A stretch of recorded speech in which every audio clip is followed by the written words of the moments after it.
Chapter 1. The Illusion Shattered. My name is Mitchell Cage, and 3 years ago, I discovered that everything I thought I knew about love was built on a foundation of sand. I was 34, working as a data analyst in Denver, and completely convinced that I understood what women wanted because I'd spent my entire adult life trying to give it to them. "You're perfect on paper, Mitchell," Victoria said as she handed me back the key to my apartment. "You're kind, successful, dependable. But something's missing. I feel like I'm dating a mirror that only shows me what I want to see." I stood there, holding the key, feeling like the ground had shifted beneath me. This was the fifth relationship that had ended with almost identical words. 5 intelligent, beautiful women who had all told me variations of the same thing. I was everything they should want, but not what they actually wanted. "I don't understand," I said, genuinely confused. "I've done everything right. I listened to you, supported your dreams, never tried to change you. What more could I have done?" Victoria looked at me with something that might have been pity. "That's just it, Mitchell. You never showed me who you really are. You became whatever you thought I wanted. I never felt like I was dating an actual person." After she left, I sat in my apartment surrounded by the remnants of our relationship. Books she'd mentioned liking that I'd bought but never read. Restaurant menus from places I'd taken her despite not enjoying the food. Photos of us where my smile looked more like a performance than genuine happiness. That night, I found myself searching for answers in the one place I never thought to look: ancient philosophy. A random click led me to a lecture by Dr. Peter Dehn, a philosophy professor at Stanford, titled Aristotle's View on Human Nature and Modern Relationships. What I heard in that lecture would change my life forever. Chapter 2. The Philosopher's Mirror. Dr. Peter Dehn wasn't your typical relationship guru. He was a serious academic who had spent decades studying ancient philosophy and its applications to contemporary psychology. His approach was different. Instead of promising quick fixes, he offered profound questions. "Aristotle taught us that we are what we repeatedly do," Dr. Dehn said in the lecture. "But in modern relationships, many people become what they repeatedly pretend to be." The question is, if you've been performing authenticity for so long, do you remember what your authentic self actually looks like? Something about his words resonated with a truth I'd been avoiding. I immediately signed up for his online course and requested a private consultation. When we spoke via video call, Dr. Dehn's first question caught me completely off guard. "Mitchell," he said, "can you tell me what you believe about human nature?" "I believe people are basically good," I replied automatically. "I think if you treat people with kindness and respect, they'll do the same for you." "And how has that belief served you in your relationships?" I paused, realizing I'd never really examined this fundamental assumption. "Not well, apparently." Dr. Dehn smiled knowingly. "Aristotle would suggest that your mistake isn't in believing people can be good, but in not understanding that goodness must be cultivated through virtue and self-knowledge. When you don't know yourself, you can't offer anyone else anything authentic to connect with." Chapter 3. The 4 Pillars of Authentic Masculinity. Dr. Dehn introduced me to what he called the 4 Pillars of Authentic Masculinity, based on Aristotelian philosophy and supported by modern psychological research. Pillar 1. Self-knowledge, know thyself. Aristotle believed that the unexamined life leads to misery, Dr. Dehn explained. Before you can have authentic relationships with others, you must have an authentic relationship with yourself. He showed me research from the University of Toronto that studied 600 men across Canada and the United States. Men who scored high in self-awareness and emotional independence were rated as significantly more attractive by their partners, even when controlling for physical appearance and income. Pillar 2. Virtue-based living. Aristotle taught that character is built through the practice of virtue. This means having principles that don't change based on who you're trying to impress. Pillar 3. Emotional sovereignty. Your emotional state should be governed by your own principles and actions, not by someone else's approval or disapproval. Pillar 4. Authentic expression. Instead of becoming what you think others want, become more fully who you are and attract people who appreciate your authentic self. Dr. Dehn gave me homework that felt more like an archaeological dig than relationship advice. For the next month, I want you to practice being alone with yourself. No dating, no seeking validation from others. Just you, discovering who Mitchell Cage actually is when he's not performing for anyone. Chapter 4. The Uncomfortable Truth About Projection. 3 weeks into my self-discovery journey, Dr. Dehn introduced me to a concept that completely shifted my understanding of my relationship patterns. Aristotle observed that humans have a tendency to see the world not as it is, but as they are, he explained. In relationships, this often means we fall in love with our own projections rather than with real people. He showed me a study from Oxford University that followed 400 couples in the UK for 3 years. Researchers found that individuals with unclear self-identity were more likely to idealize their partners and subsequently experience disappointment when those partners revealed their authentic selves. But isn't idealization a sign of love? I asked. That's the common misconception, Dr. Den replied. True love requires seeing someone clearly, their strengths and their flaws, and choosing to commit to the reality of who they are. When you idealize someone, you're actually creating a barrier to genuine intimacy. I realized this had been my pattern with Victoria and others. I had loved the idea of them, not the complex reality of who they were. And in return, I had presented them with an idealized version of myself. Chapter 5. The Mirror Exercise. Dr. Den gave me what he called the mirror exercise, based on Aristotelian principles of self-examination. Every evening for the next 2 weeks, I want you to sit in front of a mirror and ask yourself 3 questions. Who am I when no one is watching? What do I actually believe? What do I want that has nothing to do with anyone else's approval? The first few sessions were excruciating. I realized I had opinions about almost nothing that weren't influenced by what I thought others wanted to hear. I had interests I'd never pursued because they didn't seem attractive to women. I had dreams I'd abandoned because they weren't practical enough for the kind of man I thought I should be. This discomfort you're feeling, Dr. Den explained during our next session, is what Aristotle would call the beginning of wisdom. You're discovering the difference between your authentic self and your performed self. He referenced research from Harvard University that studied personality development in adults. Individuals who engaged in regular self-reflection and authentic self-expression showed significantly higher life satisfaction and relationship success over time. Chapter 6. The Nature of Attraction. 6 months into my transformation, Dr. Den introduced me to concepts that challenged everything I thought I knew about attraction and relationships. Aristotle observed that nature operates according to certain patterns, he explained. Understanding these patterns doesn't mean judging them, but it does mean working with reality rather than against it. He showed me research from the University of California that studied attraction patterns across multiple cultures. While individual preferences vary, certain patterns of attraction appear to be universal. People are drawn to those who display confidence, authenticity, and emotional stability. But I thought being accommodating and agreeable was attractive, I said. There's a difference between being genuinely kind and being agreeable out of fear, Dr. Den clarified. Aristotle would say that virtue lies in the mean between extremes. True kindness comes from strength, not from weakness or neediness. I began to understand that my people-pleasing behavior hadn't been kindness at all. It had been a strategy to avoid rejection, and people could sense that inauthenticity. Chapter 7. Building Authentic Confidence. Dr. Den taught me that real confidence wasn't about pretending to be perfect. It was about being comfortable with imperfection while continuously striving to grow. Aristotle taught that excellence is a habit, not a single act, he explained.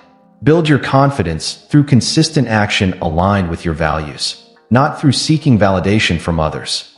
I started small, expressing genuine opinions in conversations, pursuing hobbies I actually enjoyed, like rock climbing and philosophy reading, and setting boundaries based on my needs rather than fear of others' reactions. The change was gradual but profound. I began to feel like I was inhabiting my own life rather than performing in someone else's play. Chapter 8. The Test of Authenticity. 8 months into my journey, I met Elena at a philosophy discussion group. She was intelligent, beautiful, and seemed genuinely interested in getting to know me. But this time, I approached the interaction completely differently. Instead of trying to figure out what she wanted me to be, I focused on being authentically myself. When she mentioned she loved romantic comedies, I didn't pretend to share her enthusiasm.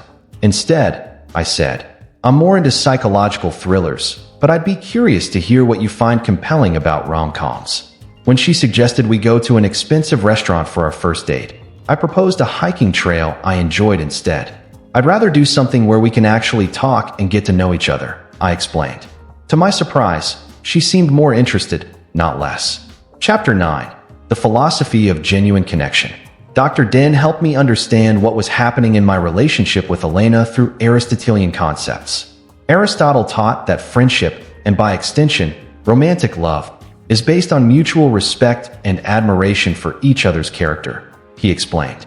When you present your authentic self, you give the other person the opportunity to connect with who you really are. He showed me research from the University of Melbourne that followed couples for 10 years.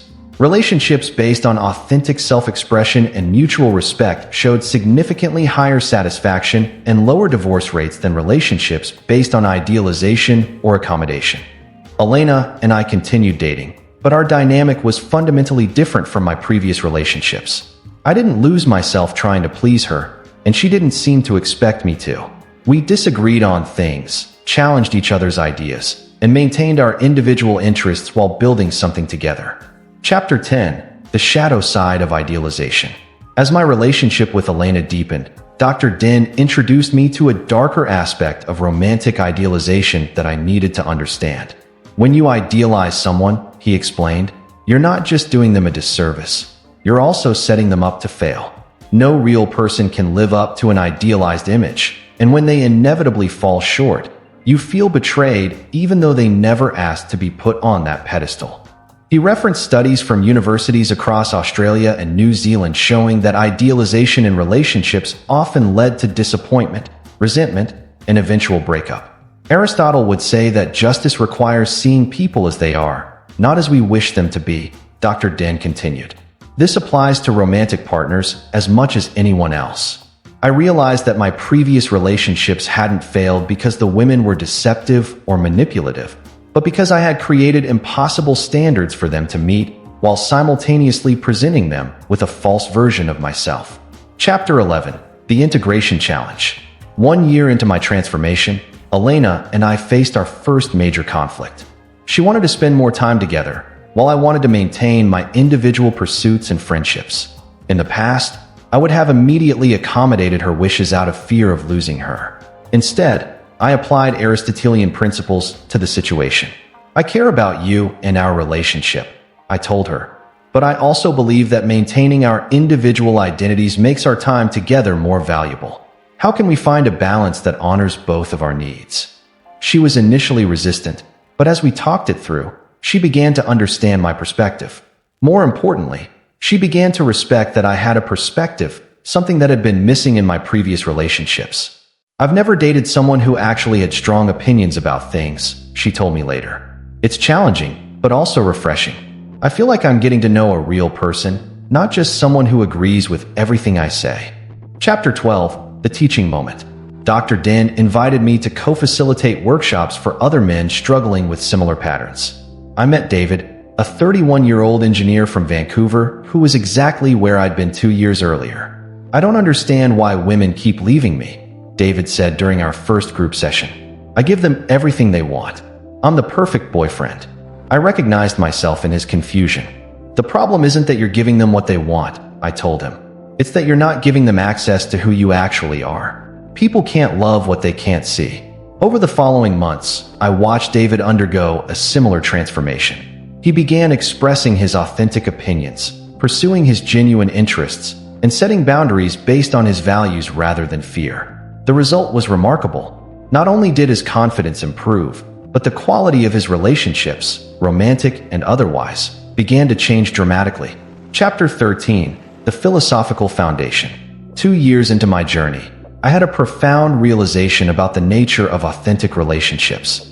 Aristotle taught that humans are social beings, Dr. Den explained during one of our sessions. But he also understood that genuine social connection requires individuals who know themselves. You can't have authentic relationships between inauthentic people.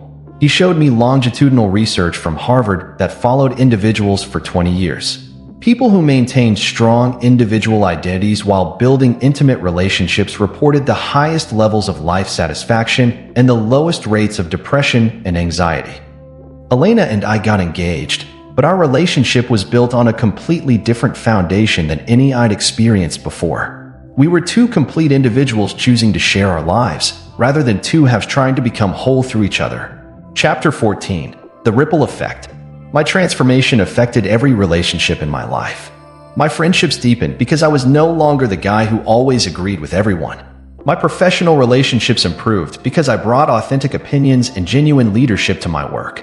Most importantly, I began helping other men understand what I'd learned about authentic masculinity and healthy relationships. The goal isn't to become invulnerable, I would tell them. It's to become comfortable with vulnerability while maintaining your core identity. When you know who you are, you can open your heart without losing your mind. Chapter 15. The Modern Application. Dr. Din helped me understand that Aristotelian principles were more relevant to modern relationships than ever. In a world where people can present curated versions of themselves through social media, he explained, authentic self-knowledge and expression become increasingly rare and valuable. He referenced studies from universities across the United States and Canada showing that anxiety and depression rates were highest among people who felt they had to constantly perform for others' approval. Aristotle's concept of eudaimonia, human flourishing, requires living in accordance with your authentic nature, Dr. Din continued. This doesn't mean being selfish, but it does mean being true to your core values and identity.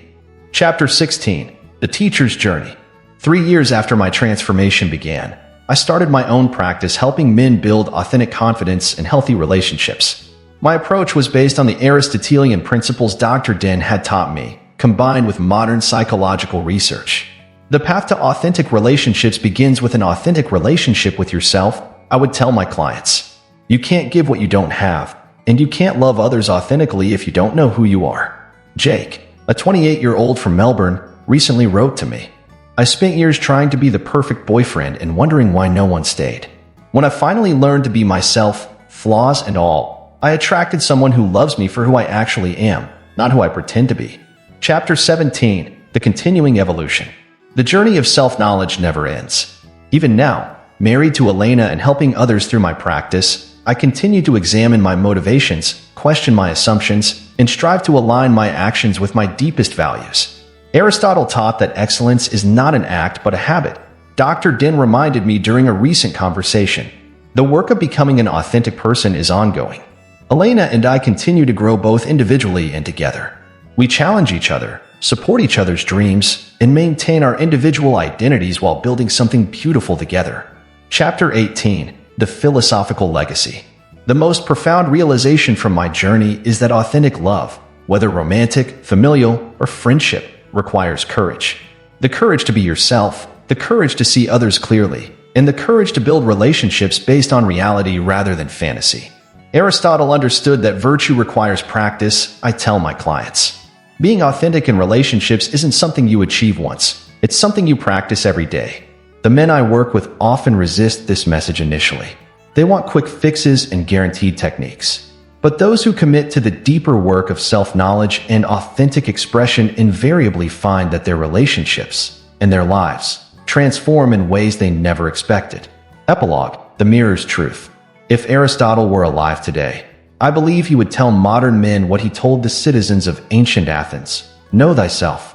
But he might add, and have the courage to be thyself.